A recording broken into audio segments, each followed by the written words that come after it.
Good evening and a very warm welcome to everyone who is joining us this evening, joining the National Holocaust Centre and Museum for the first in our series of live events to mark Holocaust Memorial Day 2021. And we're privileged this evening to be joined by two very special guests who I will introduce in a moment, to explore this year's theme, to be the light in the darkness. And we will be exploring the theme of hope in the darkness of the Holocaust by looking at extremely powerful and poignant paintings. To introduce our two special guests this evening, we are extremely privileged to be joined by Eva Schloss MBE. Eva is a Holocaust survivor, memoirist, and the stepdaughter of Otto Frank. Born in Vienna, her family emigrated after the Nazi annexation of Austria, first to Belgium and then to Holland. In 1942, they went into hiding in Amsterdam, but 2 years later were betrayed by a double agent in the resistance and deported to Auschwitz. Eva has published 3 books about her experiences and was co-founder of the Anne Frank Trust UK. Eva was awarded an MBE in 2011 for her incredible work in the field of Holocaust education. Good evening, Eva. How are you? Fine, thank you. Good evening, everybody. It's a pleasure to be here. Thank you so much, Eva. Thank you. And I know just before we came on air, you were talking about having so many speaking commitments this week. So thank you so much for joining us this evening. Thank you. Thank you to asking me for today. Thank you. And we are also so pleased to be joined by Liesbeth van der Hurst. Liesbeth is the director of the Resistance Museum in Amsterdam. The museum was founded in 1984 to preserve the memory of the resistance against National Socialism and fascism. In 2013, the museum opened a dedicated exhibit, Resistance Museum Junior, which tells the true stories of 4 children during the Nazi occupation of Holland. And one of these children is Eva. Liesbeth, thank you so much for joining us this evening. Thank you for inviting me. I'm glad to be here. Thank you. Thank you. And what's especially lovely is, Liesbeth, obviously you're joining us this evening after an introduction from Eva, who obviously praised the incredible work that your museum does and said that we just absolutely had to speak to you. And it's from that introduction that obviously you're joining us this evening. So thank you so much. Thank you, Eva. Well, it's a pleasure because about 10 years ago, or perhaps longer, I donated the original paintings which Heinz and my father created in hiding. I donated them to the Resistance Museum. So this was really a very important step for me and for the museum, I think. Absolutely. And that really special relationship, obviously, we're going to have some time just to explore this evening. And Eva, if it's okay, we're going to start with you. And obviously, the 27th of January, which is approaching now, obviously marks the anniversary of the liberation of Auschwitz. And I wondered, please, if you might be able to start by just sharing a little of your experience of liberation and those final days at Auschwitz prior to liberation. Yes, this was, of course, an amazing luck for us that the Russians were already advancing, because in the West, unfortunately, people were liberated much, much later. But in January, the Russians advanced into Poland, and of course, liberated many concentration camps, and one of them was Auschwitz. We inmates were in a terrible, terrible condition. It was freezing cold. The snow was probably over a meter high. Very often we walked without shoes. Very often we had practically no clothes on. We had no food. The Nazis knew we didn't know the Russians were near. We had no idea, but the Nazis knew, and so they started to evacuate the camp. Every day, many barracks were emptied and people disappeared. We didn't know where they killed, what happened to them. And one night, it must have been, of course, we didn't even know it was January. We only knew it was winter. Let's say perhaps it was 20th of January. The Nazis said, everybody has to get out of their barracks at night. We are all going to march into Germany. Well, you can imagine, nearly skeleton people. How can they go and march in the snow without food, with it practically cold? So my mother and me, my mother was very, very weak, said, well, I can't go. But then the Nazis said, we are going to lock up the barracks, they were wooden, and burn the whole camp down. So out everybody. So then my mother and me stood out as well. So that in the night, there were air raids because the Russians flew over the area and the Germans didn't want to march in an air raid. So they sent us back again. And that went on the whole night. And eventually my mother said, look, I just can't go. I'd rather die here than starting to go out again. So we stayed. We were deep asleep. We didn't hear what was going on because we were exhausted. And it was light, and we realized the camp was emptied. But nevertheless, there were about 500 people left in Birkenau still. And we were about 10 days on our own, where many people perished, and we couldn't bury them. I was still of the few ones who had the strength to carry the bodies out. We just heaped them out outside the barrack in the snow. And remember, this was for me, I think, in the whole experience, one of the worst things, to carry those people had spoken the day before out and just drop them in the snow. And then the Russians arrived. One day at the gate, many soldiers came with horses, with jeeps, and a field kitchen. And they fed us. They gave us food, hot food, cabbage soup. It was wonderful. We ate, and the Polish people could talk to them. They say, don't worry, we are going to look after you. But the next day they had left, and we were left again on our own. So eventually I decided I would go to Auschwitz. It was Birkenau, the women's camp, to try to find my father and brother. So one night I did, because there was fighting, bullets were flying around all the time. And I did that, and I came to Auschwitz, where the Russians had made their headquarters, and went to all the barracks and looked everywhere. I saw many very, very near to death people. And I came to somebody, and he looked familiar. And I said, I think I know you.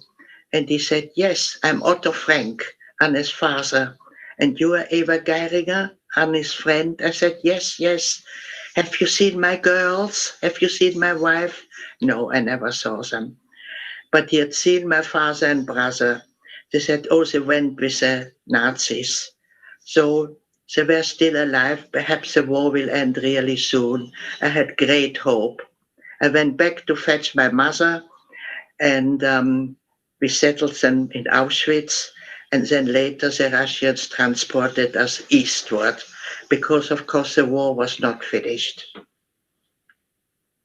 That is just a little bit of that story. Thank you so much, Eva. And so did you have that sense of of kindness in some way then from the Russian soldiers, do you think? Well, we couldn't really speak with them. It was a very, very difficult situation. But the Russian soldiers, obviously, they had orders to not leave us in Auschwitz, and so we traveled eastward. We traveled till May eastward, till we ended up in Odessa. That's another long story, of course. And in Odessa, we waited for the end of the war, which came in May.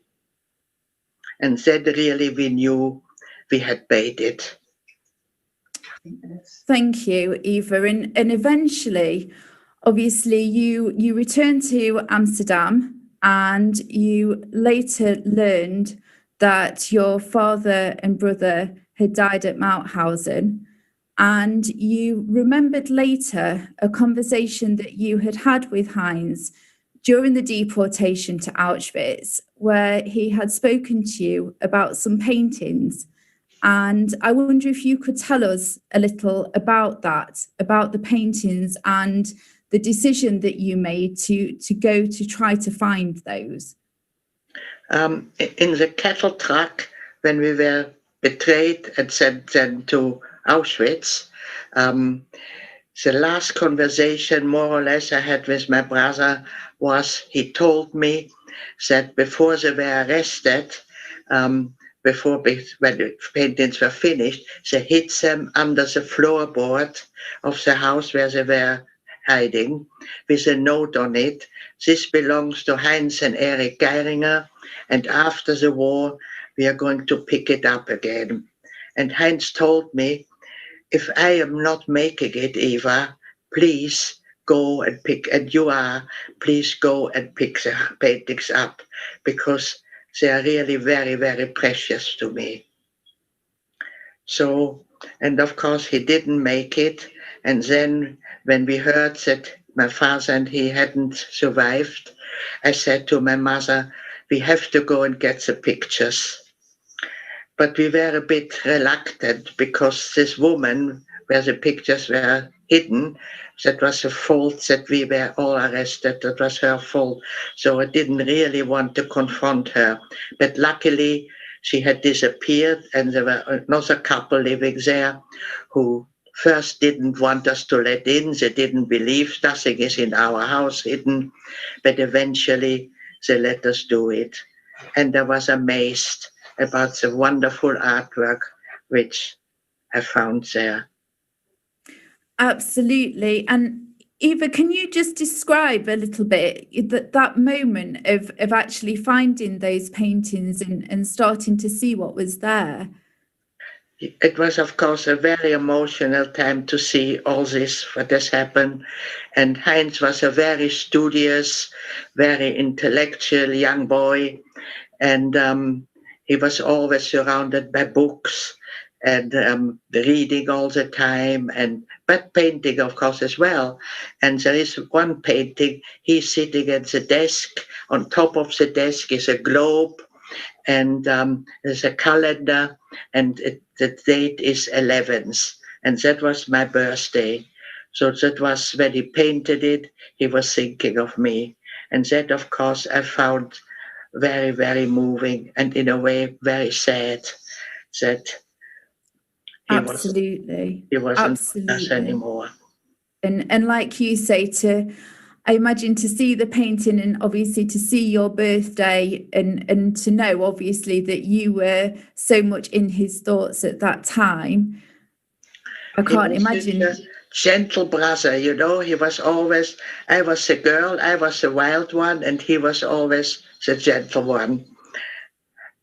And it always seems as well, Eva, just for yourself, just very much him as a source of admiration, and as you were having to make so many moves, that you talk about him just being able to adapt and kind of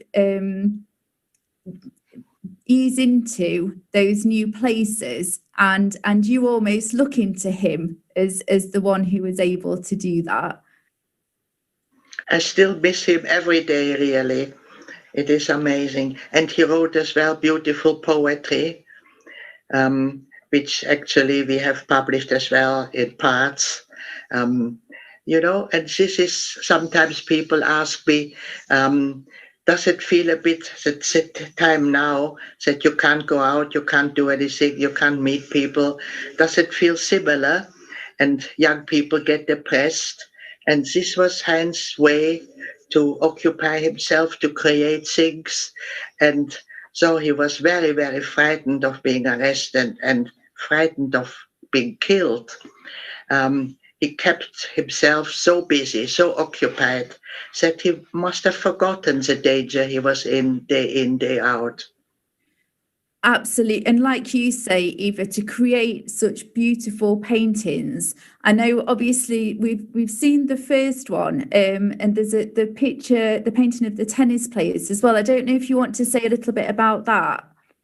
Well, he was longing, of course, to be outside again, to breathe the fresh air, you know, and do games and do things like that. He missed this very, very much. He loved nature, and all the paint, he was cooped up in a little room. He was not allowed to look out of the window, and nevertheless, he had these details in the painting. Very many artists who looked at the paintings said this is done by somebody who is an expert. And, you know, he had never done any oil painting. So it was amazing how he was able to create a very variety of subjects.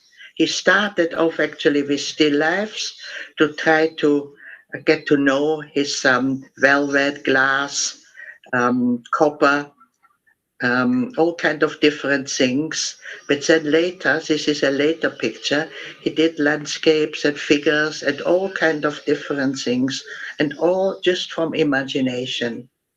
Which is just absolutely incredible. And I think we're seeing the third of those paintings, Eva, the clock again. I don't know if you want to say a little bit about this one.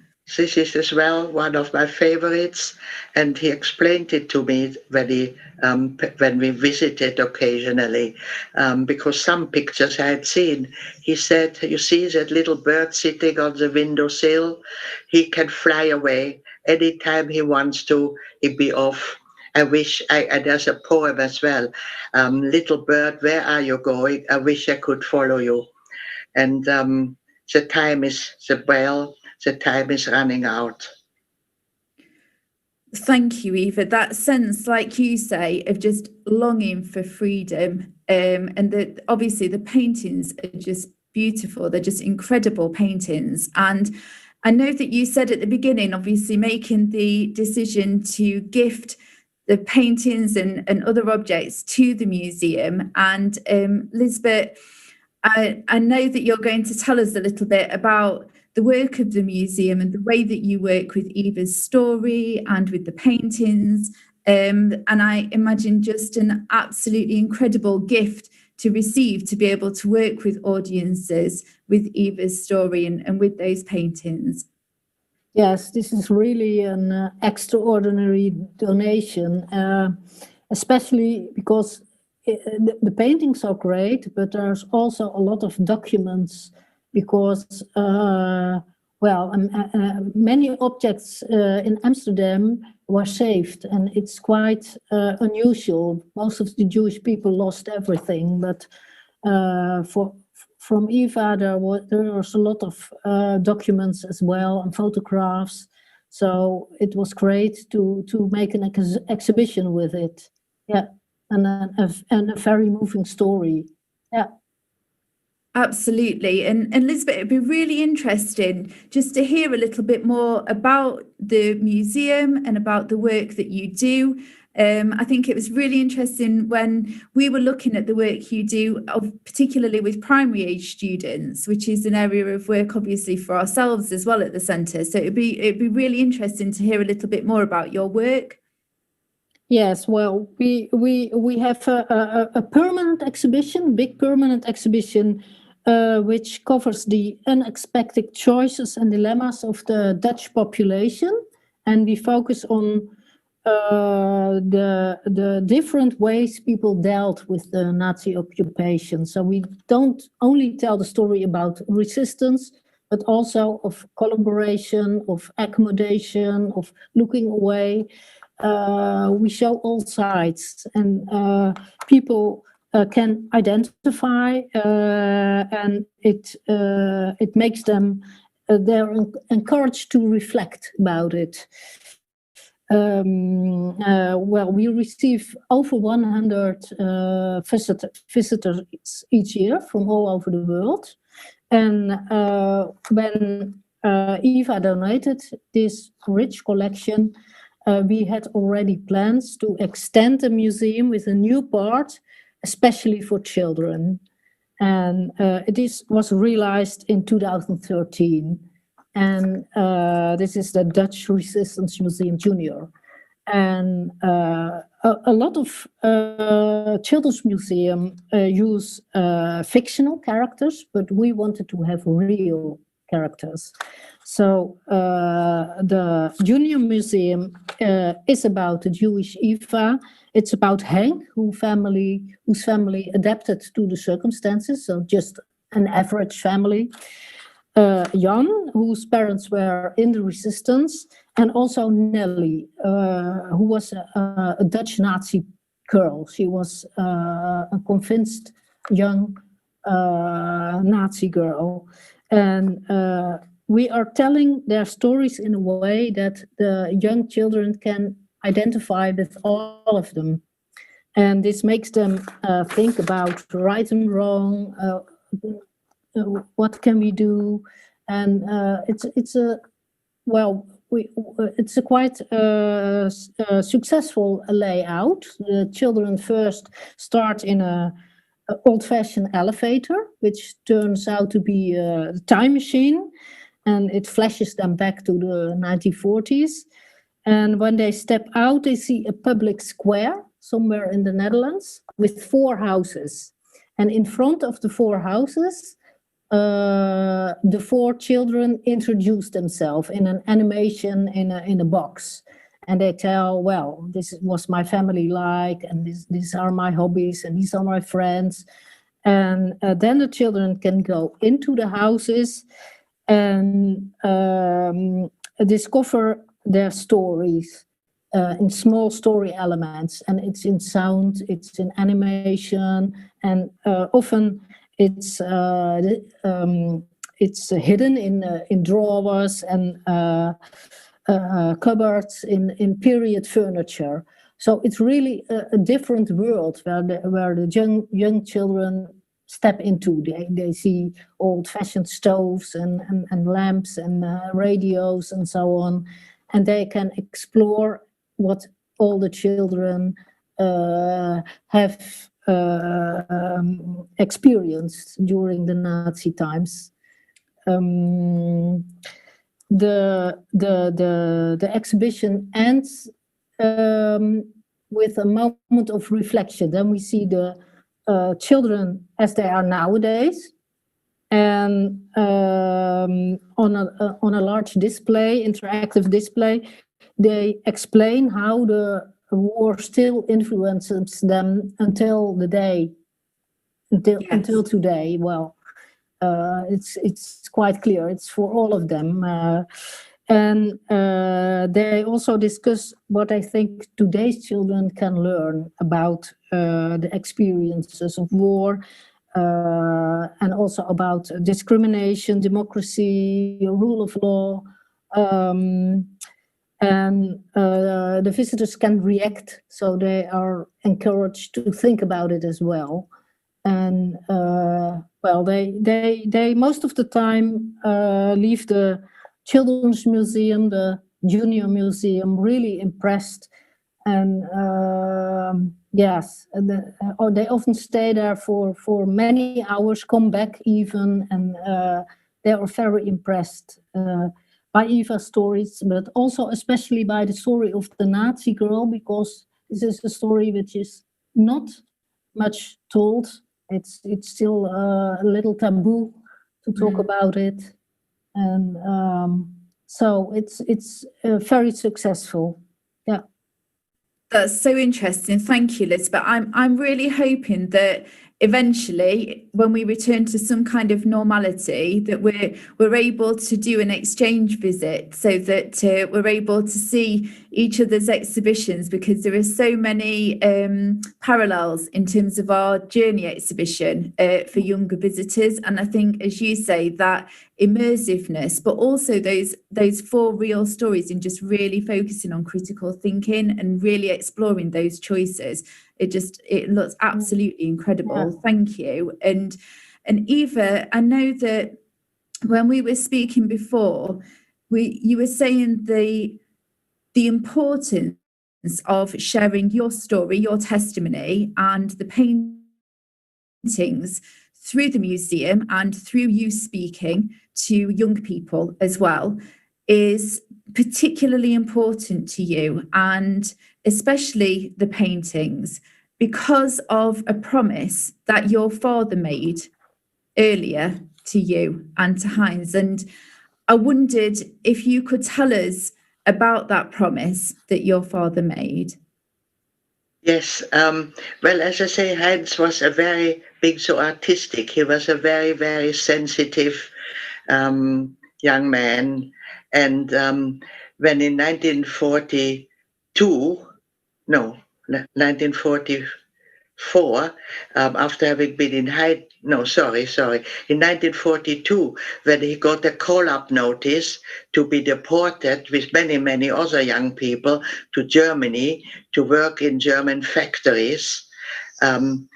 This was very suspicious for Jewish parents, because in 1942, many German Jews had already been deported and taken to the concentration camps and ghettos and killed. So why should they invite more young people to come back into Germany? So when this notice came, my father said, Heinz, you are not going. We are going to go into hiding. The same was with Anne Frank's older sister, Margot, 16 years old, like Heinz, 16-year-old. She got that call-up notice, and many, many of their friends. So my father said, no, we are not going to send you. We are going to go into hiding. Well, I didn't know hiding. Adults don't go hiding. I said to my father, what do you mean by hiding?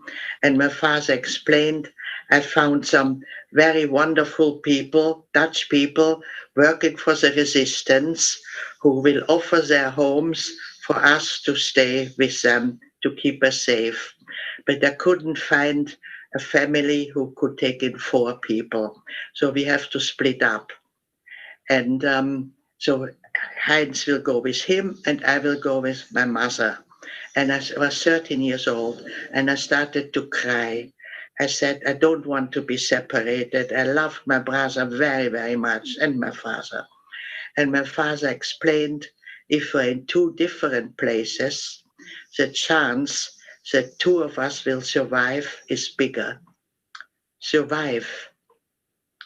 So that was, I think, the first time that I realized it might be a matter of life and death. And I think the same for Heinz. He realized he might be killed. And being so sensitive, he had thought very much about death and dying. So he said, Papi, I'm afraid of dying.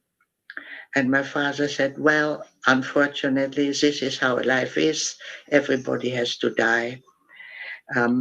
But it's not the end, because if you have children, you will live on in your children. And then Heinz said, but what if I die before I have any children? And my father was thinking for a moment, and he said, even if you die in a young age, you have achieved something, and somebody will remember. So you will never be completely forgotten. We are all in a chain, and a link in a chain. It goes from generation to generation, and nothing is lost. So he had to accept that, and that is true. Yes, your body goes. what you have done is still with somebody, with your family. That's why so many people research now their ancestry. They want to know what their grandfather, great-grandfather have done. And so it's nothing is lost.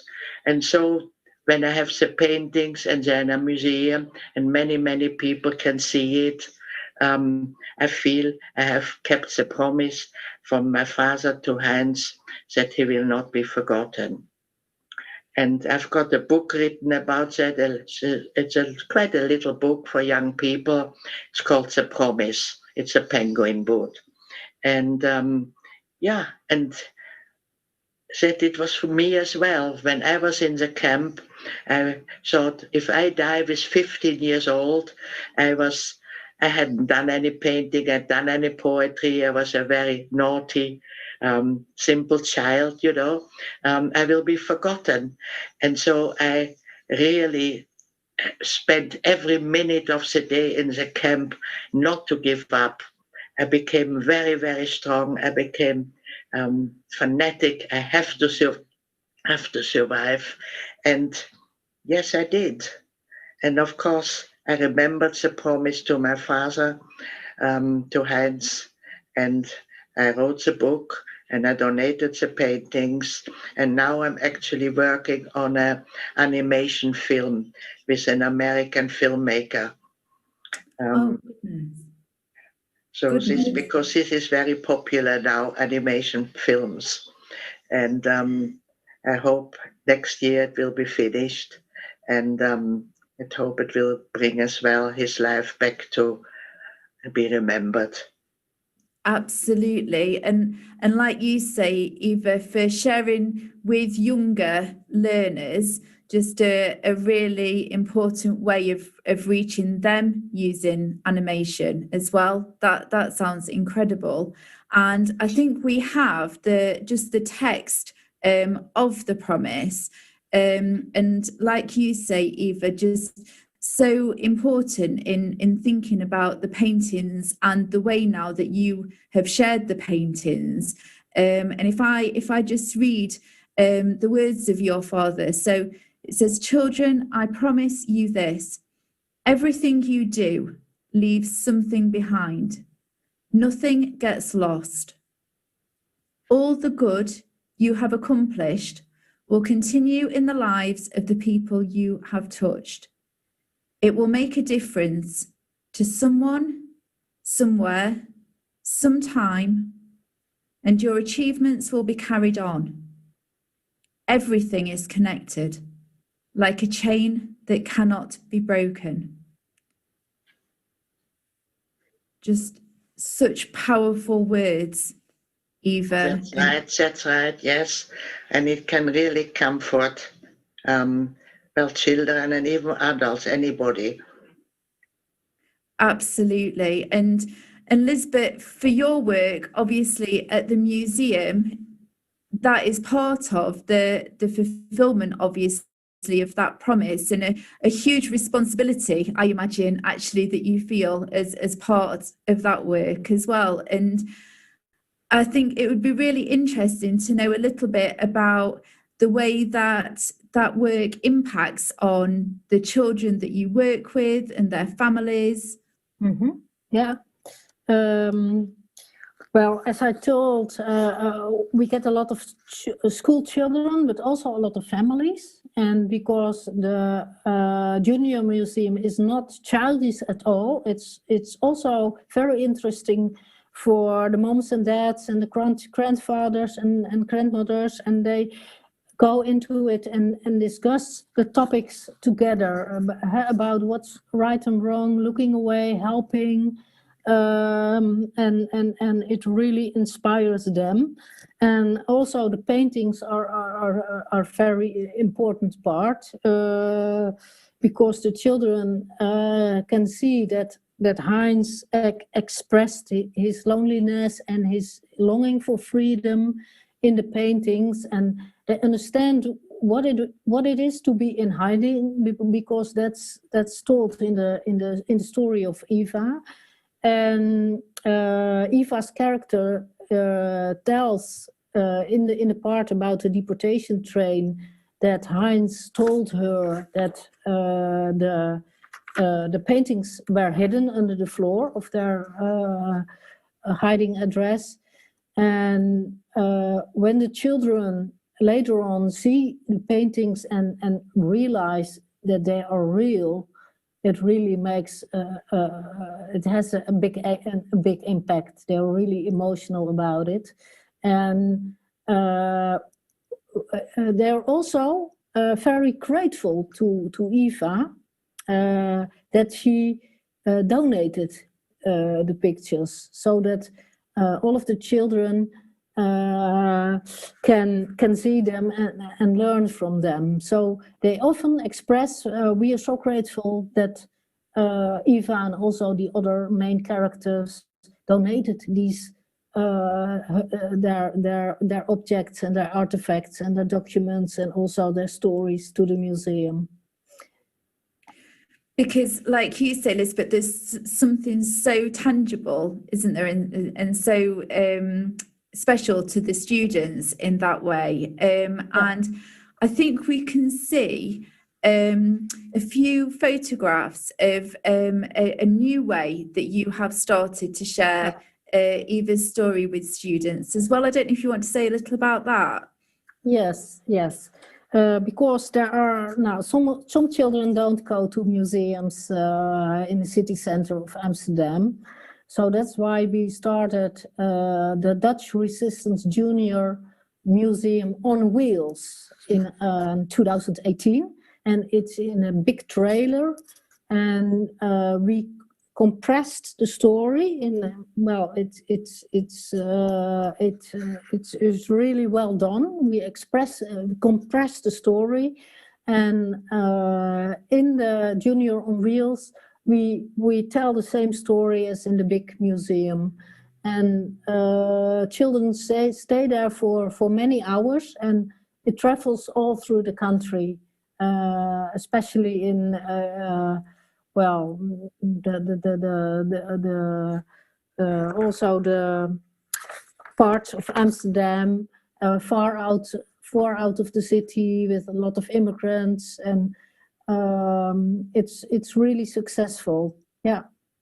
And just making sure that you really reach, like you say, lots of students in different communities. And Eva, again, it was you who first spoke to us about the outreach and about using the Resistance Museum on Wheels. And I think you were just really impressed with the way that the museum was taking the exhibition to children.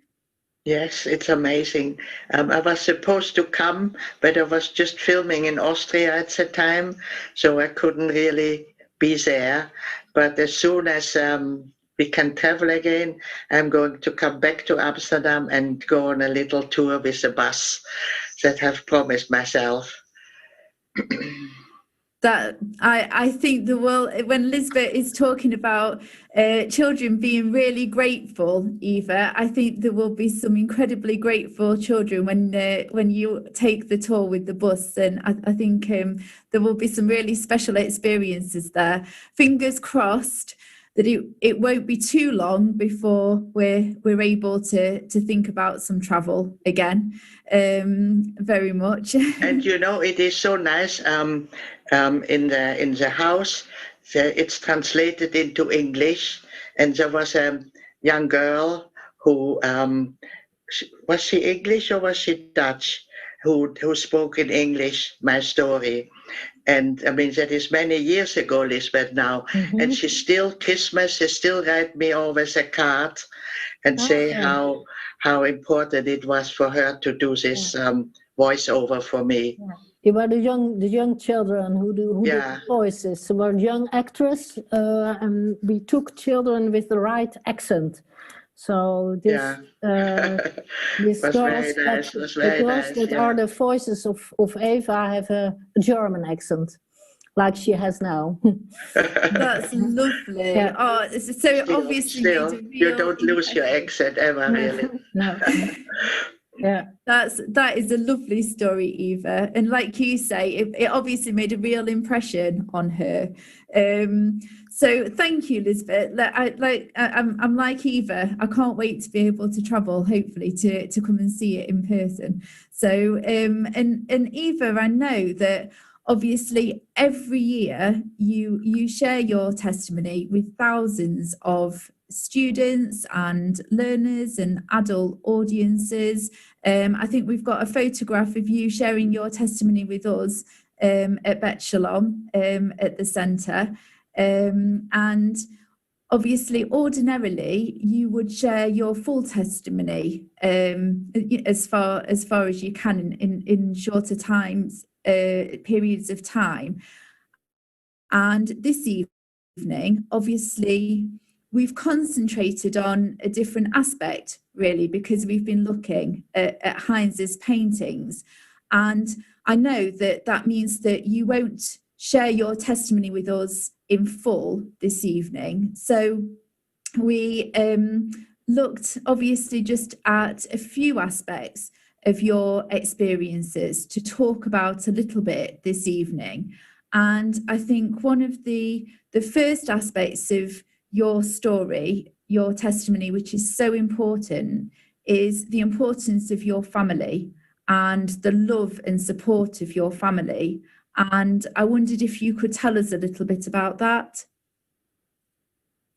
Well, from after the war.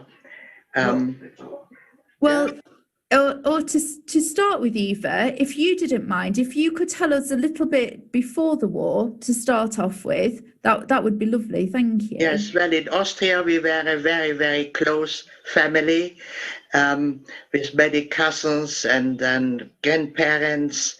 And Austria is a beautiful country with lakes and mountains, and my father and me were the sporty ones, and we always did excursions in the mountains, and I was a daredevil. It was really, my mother and Heinz were more staying at home and were more careful and so on, but it was all, I have not only lost many family members, I loved as well my country, because my family was Austrian since for generations, and that is in your blood.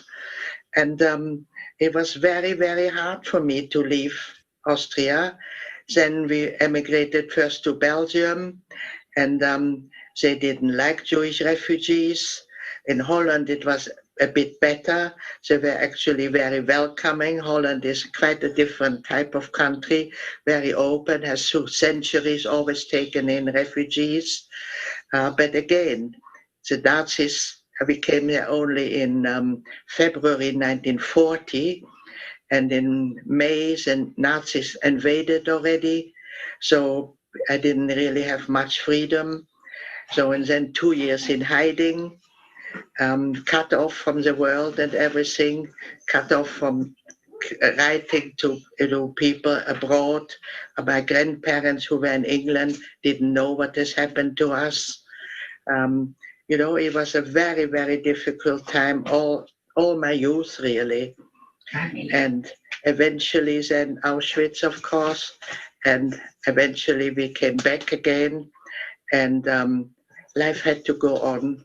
And this was, it might sound peculiar, but I thought to start to make a life in a new country without my family, my father and my brother, I think that was even harder than Auschwitz, because in Auschwitz I had always hope. But afterwards, I had no hope that I would ever see them again. This, you want to show a few pictures. This is Heinz. As I say, he was so musical. He had a guitar, he had a accordion, we had a piano, he had a Hawaii guitar. He could play any instrument. If he heard a tune somewhere, he could play it. He didn't need music. And when in Holland, before we went into hiding, the film Snow White and the Seven Dwarfs came out. And in school, everybody spoke about that, but Jewish children were not allowed to go to the cinema. And so Heinz did on that blackout, which was big boards on the windows, he painted the dwarfs and Snow White. And he played the songs, and I was dancing, and he said, you see, you have your own personal performance. He was so thoughtful, little things, life more acceptable for me. It was really amazing. So after the war, I missed them so terribly much. And it was in Holland that we were together for the last, and I didn't really want to stay in Holland. And now I must tell a little bit about Otto Frank. He was a neighbor, and he knew, of course, our family. And he came to tell us one day that his whole family was perished. And my mother told him that she lost as well her husband and some. So they were very important to each other. They helped each other. My mother cooked, invited Otto for meals and so on. And I was so full of hatred. And Otto said, you will be a miserable person. And I said, well, don't you hate? He said, no. And that was for me a really revelation. I said, but you lost, the Nazis killed your whole family. How can you not hate them? And he said, I am a German. My family has lived in Germany for generations, and I love their music, I love their literature, I love the language. How can I hate something which is really me? And he said, if you hate, you will live a miserable life. The people you hate, they don't know that you hate them. So eventually I started to get over my hatred. But this was for me, I think, the most difficult time of my life. Yes, absolutely, Eva. And in a way, did it feel a really helpful kind of way of looking at things for you, Eva? A bit of a turning point, maybe, in a way, the way that Otto spoke about that, was it? Yes, he was really a great help for me and for my mother. And, both were actually lonely. And so they became very good friends. And eventually they got married and were married for 27 years. And I must say, I've never seen a happier marriage than those two people. Both had lost their first family, but they made a new life with their new family. I was very unhappy in Holland, and when I finished school, Otto got me a job in London as a photographer, an apprentice. And he gave me his special camera. He said, I'm not going to no family anymore. I'm never going to take pictures. He gave me his Leica, which I started to be a photographer with the Leica. This picture you see there of my mother and Otto was taken with the Leica by me. Oh, goodness. Yeah. It's a beautiful picture, Eva. Yeah. But when I got to England, I met a young man who had come from Israel to study economics, and we became sort of friends. We both didn't have any money. We went for long walks. And after 6 months, he said to me, Eva, I've fallen in love with you. Will you marry me? And when I'm finished with my studies, we can start a new life and go back to Israel. And I said, no, thank you. And he was quite shocked. Why not? Because, we both didn't tell each other who we were. I said I was Dutch, which I wasn't. He said he was Israeli, which he wasn't. He was a German refugee. We didn't speak of the past, Mm-hmm. So he was a bit sad. But then Otto, who kept an eye on me, came to England. And I told him this young man has asked me to marry him, but of course I won't. And because I will go back to my mother. I was very, very close with my mother, as you can imagine. Yes. And and then he said to me, your mother and me have fallen in love as well. And once you are married, we like to get married. So I went back to this young man and said, well, you can marry me now, which we did. And we went, end of the year, we went to Amsterdam, got married in Amsterdam because we didn't know anybody here. Yeah. Yeah, and we were married for 63 years.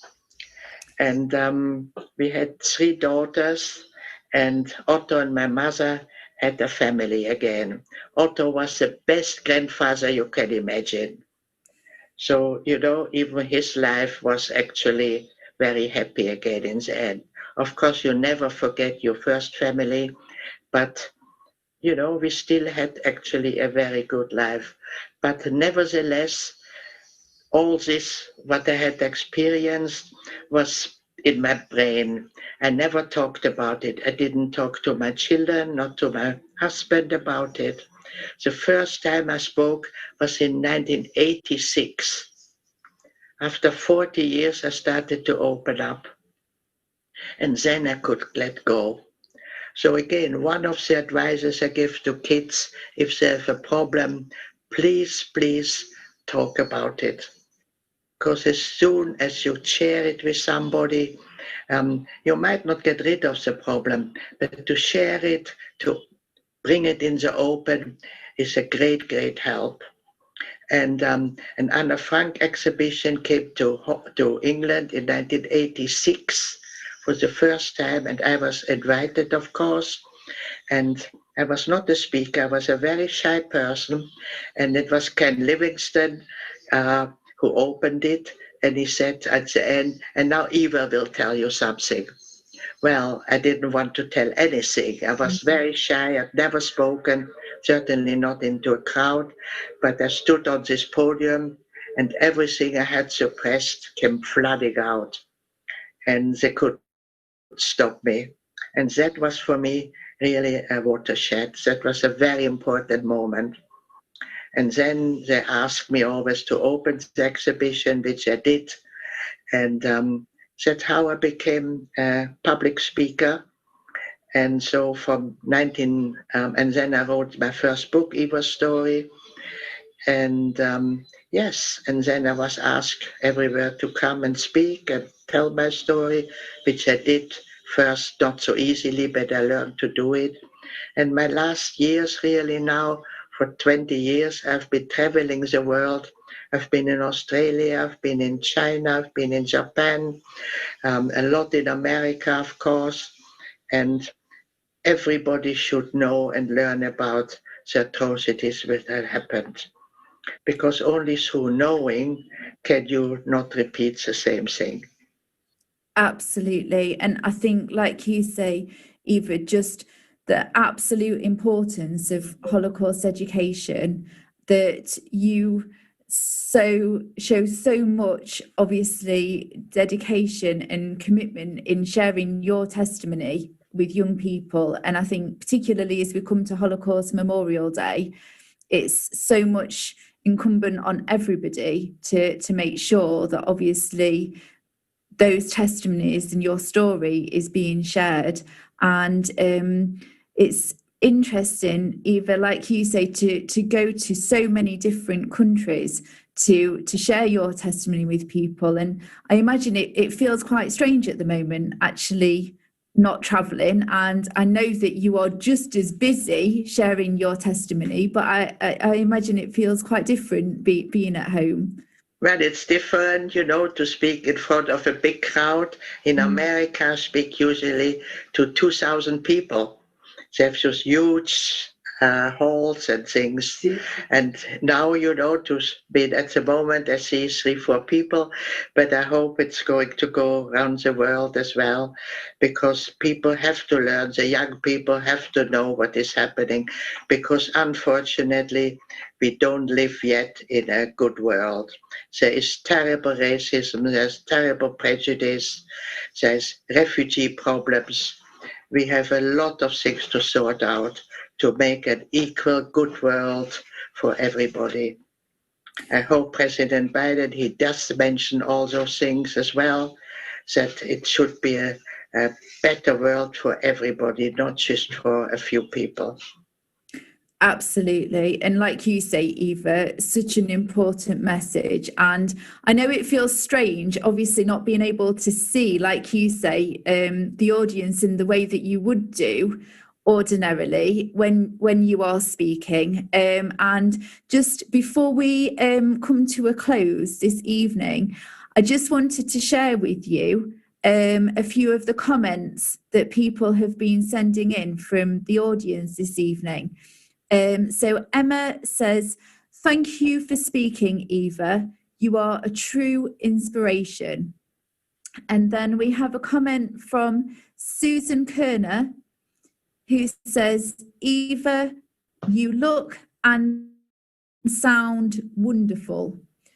I know that Liesbeth and I said this evening how wonderful you looked, Eva, and Susan obviously agrees. Thank you, Susan and Emma. And then we've also got a comment. Susan says, "I hope to visit the Dutch Resistance Museum and see the outreach bus. That's such a good idea." So hopefully, Liesbeth, when we do eventually have the ability to travel again, you might find that you have some additional visitors, I think, from this evening. And I'm just going to finish with a question, Eva, if that's okay, just for the last few minutes, that has come to us from Brogan. And the question says, "I have read your books and been very moved by your story and by your brother's paintings. What message would you give to any young people watching tonight?" What message would you give to any young people watching tonight? What advice? What message? What message? Yeah. Well, that's difficult to just give one message. Well, enjoy what you have got. Try to be happy. Try to help people. And, you know, you have one life on earth, make the most of it. And if you have a difficult period now, I know it's very difficult for young people to be cooped up, but there is a light. It's not forever. And while you are cooped up, you can do many, many things. Draw, write something. You know, there's so many things you can do when you are stuck at home as well. So don't give up. And you know, everything passes. Eva, I think that is such important and helpful advice for young people. Thank you so much. And I just wonder if we could just re-show the picture of the clock where we're able to see the little bird, just to, obviously, as we're thinking about Eva's advice for young people to take the time in this really difficult situation that we're in, like you say, Eva, to try to do something creative, and like you say, to try to make a difference and to be kind, I think is a really important message for young people to take away from this evening. So I would just like to finish by just saying thank you so much, obviously, to both of you for joining us this evening. Obviously, in looking at the idea of sharing the light in the darkness, it's just been such a privilege to be able to talk about Heinz's paintings and the work of the museum, Liesbeth, in sharing your really important story, Eva. But I think as well, it comes across so clearly, Eva, the way that you are sharing hope and very much sharing that example of being the light in the darkness. So thank you so much. We've been so privileged to have both of you join us this evening. Thank you, Liesbeth, for joining us this evening. You're welcome. Thank you very much. Yeah. Thank you for coming along from Holland as well. I know you are not here, but joining us. Mm-hmm. Absolutely. And Eva, thank you so much to you for sharing some of the really rich stories behind, obviously, the paintings, and for sharing just some parts of your experiences with us as well, and just leaving us obviously with that message to think about in the way that we're able to consider being the light in the darkness. And we're so grateful to you for joining us this evening, Eva. Thank you so much. Thank you, Louise. Thank you very much. Thank you. Thank you. And thank you so much for everybody who has watched us at home as well. Please keep an eye on our website, obviously, for the other live events that we're going to be sharing over the next week. And thank you so much for joining us this evening. We look forward to seeing you soon. Thank you.